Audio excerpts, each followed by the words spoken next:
In this video, we're going to discuss leasehold estates. Now, when it comes to leasehold estates, there are four types, and then you have to know the parameters of each type.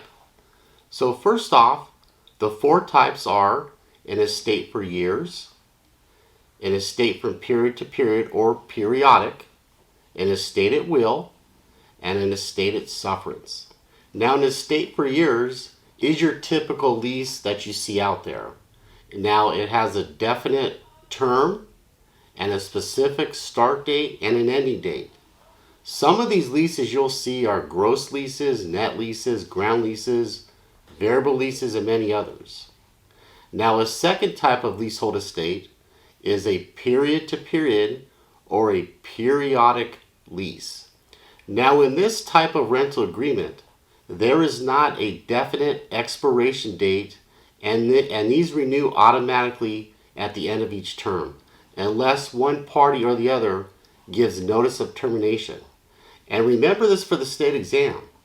This type of lease can be verbal under 1 year.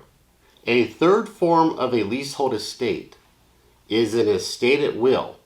Now, an estate at will is created when the owner permits another to occupy the property without a formal agreement.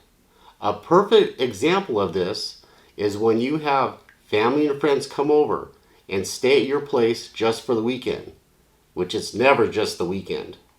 And the final leasehold estate you're going to have to know for the state exam is called an estate at sufferance. Now, what this means is you have a tenant in place, their lease expires, and they continue to stay in the property. Now remember, they are not a trespasser because at one time you gave them permission to stay there. This concludes today's video on leasehold estates.